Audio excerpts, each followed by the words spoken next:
in a choked suburb of modern-day Cairo could be the answer to a mystery thousands of years old. The Egypt detectives certainly hope so. Well, it's definitely worth the climb. We've got a wonderful view from up here.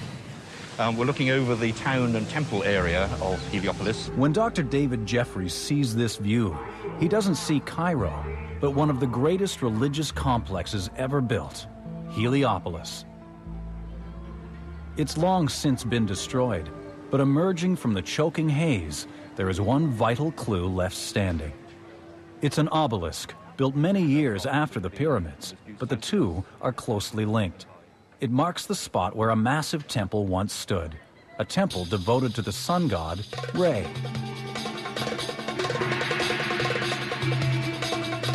Jeffries believes this obelisk helps explain why the pyramids of ancient Egypt moved where they did.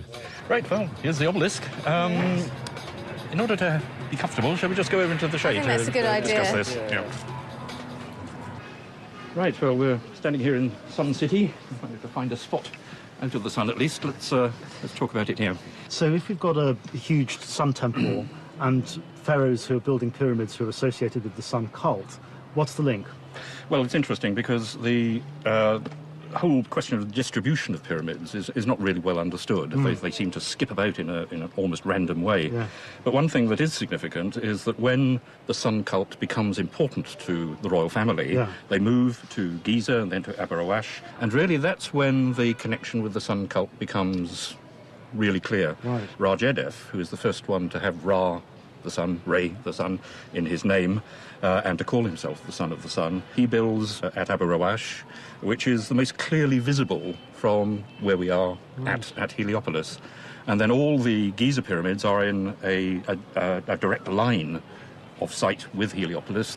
4,500 years ago, without the haze, David believes the pharaohs would have been able to see the Sun Temple here at Heliopolis from their pyramids at Giza and Abu Rawash. They would need to complete their journey into the afterlife. While smog wasn't a problem, there was one obstacle. On the outskirts of Cairo is something called the Citadel of the Mountain. This rock would have blocked the view of the Sun Temple at Heliopolis from many locations across the Nile. Without a line of sight to the Sun Temple, the pyramids were useless.